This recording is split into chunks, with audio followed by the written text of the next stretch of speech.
আপনি কি জানেন শ্রীকৃষ্ণ কেন রাধারানীকে বিয়ে করেননি? হ্যাঁ বন্ধুরা, যদি তোমরা জানতে চাও কেন কৃষ্ণ রাধাকে বিয়ে করেননি, তাহলে এই ভিডিওটি দেখতে থাকো।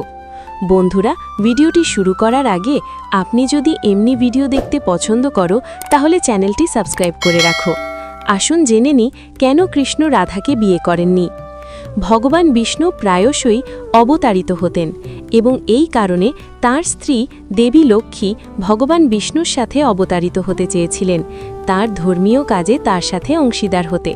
সেই কারণেই যখন ভগবান বিষ্ণু ত্রেতা যুগে ভগবান রাম রূপে অবতীর্ণ হন, তখন দেবী লক্ষ্মীও সীতা রূপে পৃথিবীতে জন্মগ্রহণ করেন। এরপর দেবী লক্ষ্মীও দাপর যুগে ভগবান কৃষ্ণের সাথে দেবী রুক্মিণী রূপে পৃথিবীতে অবতারিত হন। বন্ধুরা, দাপর যুগে দেবী লক্ষ্মী বিদর্ভের রাজার কন্যা হিসেবে জন্মগ্রহণ করেন।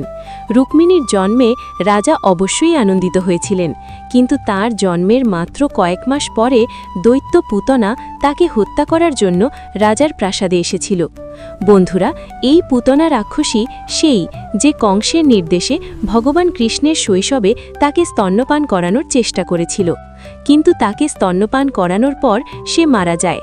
পুতনা রাক্ষসী রুক্মিণীকে জোর করে তার বিষাক্ত স্তন পান করানোর চেষ্টা করেছিল, কিন্তু তার সর্বাত্মক প্রচেষ্টা সত্ত্বেও দেবী রুক্মিণী তাকে স্তন্যপান করাতে রাজি হননি। পুতনা যখন দেবী রুক্মিণীকে স্তন্যপান করানোর ব্যর্থ চেষ্টা করছিলেন, তখন কিছু লোক প্রাসাদের ভেতরে ঢুকে পড়ে। হঠাৎ করেই মানুষের এই ভিড়ের কারণে পুতনা রাক্ষসী দেবী রুক্মিণীকে নিয়ে আকাশে উড়ে যায়। এটি দেখে লোকেরা তাকে অনেক দূর পর্যন্ত তাড়া করে, কিন্তু রাক্ষসী দেবীকে নিয়ে আকাশে উড়তে থাকে। তারপর পুতনা রাক্ষসীর হাত থেকে নিজেকে মুক্ত করার জন্য দেবী রুক্মিণী তার ওজন বাড়াতে শুরু করেন।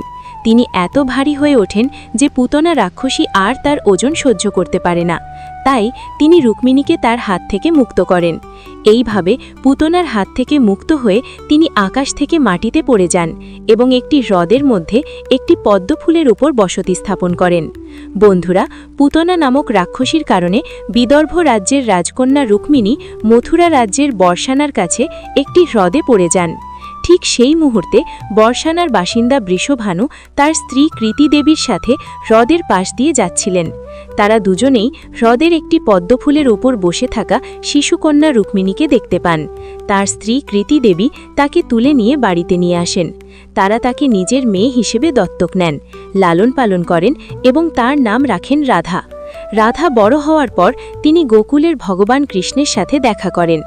বন্ধুরা, তোমরা সকলেই সম্ভবত রাধা এবং কৃষ্ণের অটুট প্রেম, তাদের রাসলীলা সম্পর্কে অনেক কিছু জানো এবং ভগবান কৃষ্ণ একবার গোকুল এবং রাধা ছেড়ে দ্বারকাপুরীতে যেতে বাধ্য হয়েছিলেন।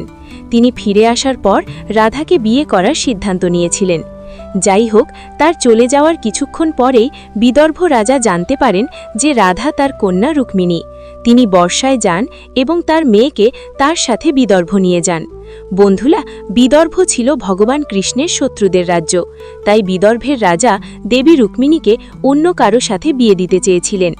এই কারণেই ভগবান কৃষ্ণ দেবী রুক্মিণীকে অপহরণ করে তার স্ত্রী বানিয়েছিলেন।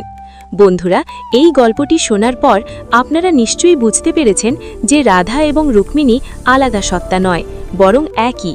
তাহলে যখন ভগবান কৃষ্ণ রুক্মিণীকে বিয়ে করেছিলেন, তখন তিনি কিভাবে রাধাকে বিয়ে করেছিলেন? বন্ধুরা, এই কারণেই আমাদের পুরাণে রাধা এবং ভগবান কৃষ্ণের নাম থাকলেও তখন পর্যন্ত কেউ রুক্মিণীর নাম জানে না। ভগবান কৃষ্ণ রুক্মিণীকে বিয়ে করেন এবং তারপরে রাধার নাম উল্লেখ করা হয় না। তো বন্ধুরা, এটি ছিল আমাদের তথ্য, যেখানে আমরা আপনাদের বলেছিলাম কেন কৃষ্ণ রাধাকে বিয়ে করেননি। যদি আপনার এই তথ্যটি পছন্দ হয়, তাহলে অনুগ্রহ করে একটি লাইক এবং কমেন্ট করুন। আপনি আমাদের ভিডিওতে একবার কমেন্ট করুন জয় শ্রীকৃষ্ণ, তারপর ভিডিওটি আপনার বন্ধুদের সাথে শেয়ার করতে ভুলবেন না।